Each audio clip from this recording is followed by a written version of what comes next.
Hey, what's up? Meu nome é Ingrid da Mata e eu te dou boas-vindas ao meu canal. No vídeo de hoje, não tem roteiro, gente. Resolvi ligar a câmera aqui e devagar sobre umas coisas que eu vi no Twitter essa semana. A primeira delas foi que um jovem estagiário de um famoso escritório de advocacia se jogou da janela, tentou suicídio. E isso é muito triste. Deixou pensando muito sobre a vida que eu levava quando eu era estagiária. Não parece, mas isso já faz um tempinho. E o quanto que é exigido da gente em certas... Eu sei que a vida é muito dura, eu sei que a vida não é um morango, eu sei que é tudo complicado e que o mundo vai devorar a gente e tudo mais. Mas será mesmo necessário toda essa agressividade, toda essa selvageria, toda essa alta produtividade, todo esse capitalismo que seja? Será mesmo necessário? Eu fico me perguntando assim se... Eu já falei isso, eu cheguei a uma conclusão. Já morei na Europa, né? Moro na Europa há 6 anos. Principalmente durante a pandemia, eu pensei muito sobre a minha vida. E uma das conclusões que eu cheguei foi que eu comecei a trabalhar pra consumir. E isso acontece muito com a gente que é jovem e pobre, sabe?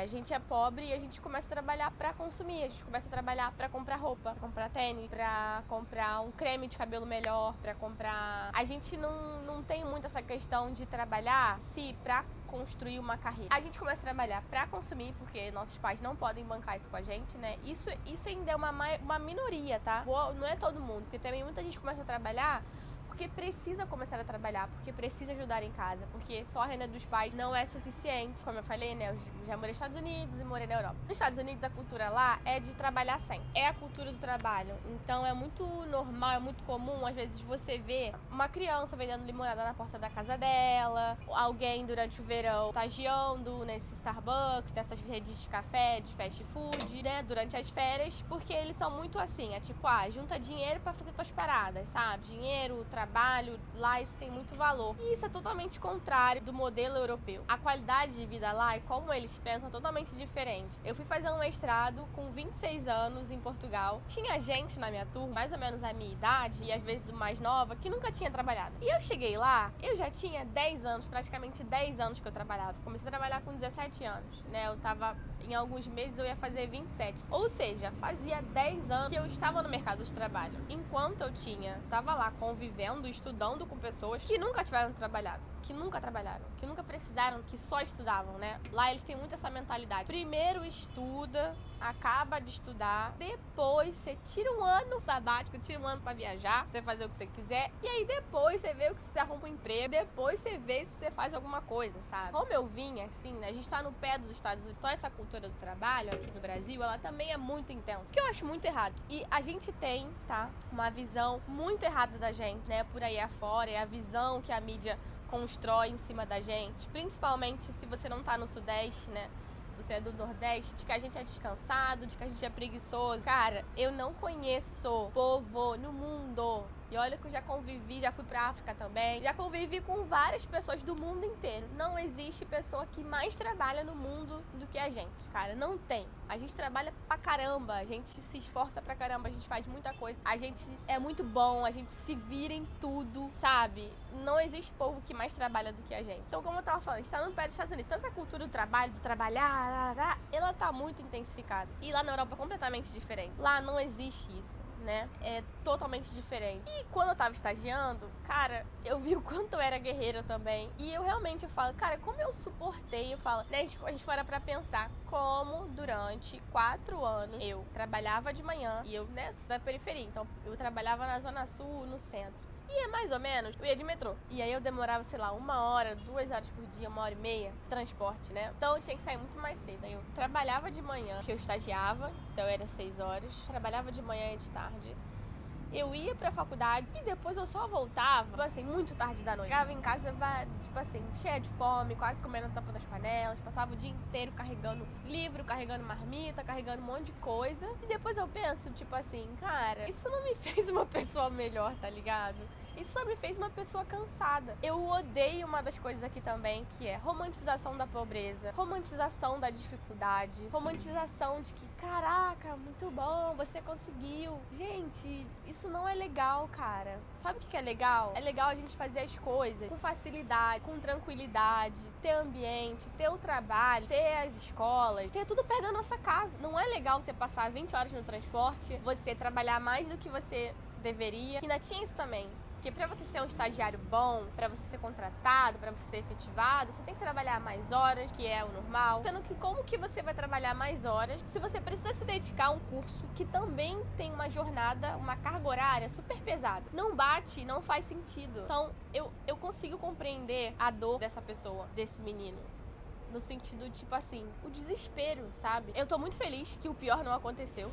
Graças a Deus com ele. Mas eu consigo entender também que ele deve estar muito chateado, porque ele tentou fazer alguma coisa que é horrível, né? Ele tentou dar uma solução definitiva para um problema temporário. E eu sou totalmente contra isso. Enfim, cara, eu não consigo nem pensar a dor que ele tá sentindo, tudo que ele vai passar, quando na verdade o que ele poderia ter feito era ter pedido demissão. Mas como você vai pedir demissão se você tá num dos melhores escritórios do Brasil?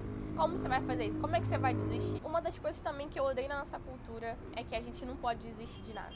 Que a gente tem que ir até o final. Eu tinha um podcast com a minha irmã, pretendo voltar, e que eu falo isso assim. Eu quis desistir do mestrado diversas vezes. E eu não desisti justamente porque em mim está internalizada uma cultura de que eu não posso desistir nunca, de que eu tenho que fazer tudo sempre até o final, sabe? Mano, isso não faz sentido nenhum. Eu não tô falando, né, pra gente ser fraca e tudo mais, desistir, mas tem coisas que fazem sentido a gente desistir, tem coisas que o melhor seria a gente desistir, mas a gente tá numa cultura que fracasso, né? Uma cultura que condena o fracasso. E essa cultura que condena o fracasso da gente também, ela é péssima, porque ela acaba podando várias coisas. A gente podia ser muito mais criativo do que a gente é, a gente podia ter muito mais coisas do que a gente tem, se a gente acreditar, né, culturalmente, que o fracasso ele faz parte de um processo. E assim, tô viajando e eu tô falando várias coisas que de repente no final não vai fazer sentido, mas vai fazer sentido também. Outra coisa que me preocupou no Twitter foi a eleição. A gente tá aí 50 dias e a gente teve 2 lives super importantes. Eu não vi aquela live, de quem vocês sabem. Nenhuma das 2 eu vi, na verdade, né? Ainda não assisti. Provavelmente a dele eu também não vou assistir. Mas na verdade, porque assim, foram 5 horas e tem muito comentário, tem muita visualização. E eu confesso que isso me deu um certo medo, porque esse projeto vai continuar, vai permanecer. E esse projeto também desse país, né, entra um pouco nessas romantizações que eu tava dizendo, né? A romantização da dificuldade, a romantização da pobreza, de que a gente tem que fazer muito esforço, né? Tem um livro muito interessante que eu gosto pra caramba, que é As 7 Leis Espirituais do Sucesso.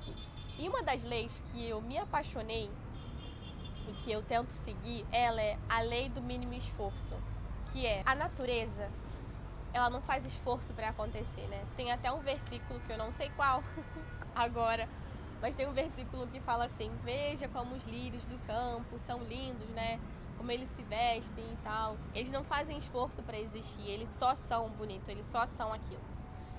E a lei do mínimo esforço fala sobre isso, da gente não fazer esforço pra existir, pra fazer, pra acontecer. A gente só é e só acontece. Então eu passei, né, a tentar, depois que eu li esse livro, foi a lei que mais me tocou, justamente porque, obviamente, eu sou uma mulher negra, né, então sempre fiz muito esforço pra tudo, negra e pobre.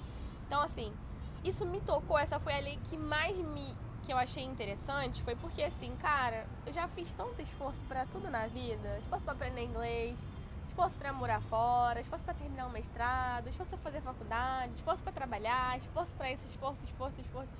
A lei do mínimo esforço basicamente fala: você, né, deve fazer o mínimo esforço para as coisas acontecerem. Então, por exemplo, uma amizade. Você faz muito esforço para manter uma amizade, para manter um relacionamento, para manter um emprego, para manter qualquer coisa. Se você faz muito esforço para aquilo é pesaroso, é difícil. Isso não é natural. Isso vai contra as leis da natureza. Isso não é bom, sabe? E eu acho que a gente tem ido muito nesse sentido, sabe? Muito esforço pra comer, pra trabalhar, pra conseguir coisas básicas, coisas mínimas, coisas que deveriam, universais, né? E que deveriam ser o direito de todo mundo. E eu não quero um mundo assim. Eu não quero que seja assim. Eu não quero que as coisas aconteçam desse jeito. Eu quero que todo mundo tenha o básico. Eu quero que as pessoas tenham seus trabalhos perto de casa. Eu quero que as pessoas consigam ir no mercado, conseguir comprar coisas pra comer. Eu quero que as pessoas vivam sem esforço. Eu quero que as pessoas só vivam, que elas só sejam elas mesmas, que elas possam viver, sabe? Viver apenas. É isso que eu queria falar. Espero que faça sentido.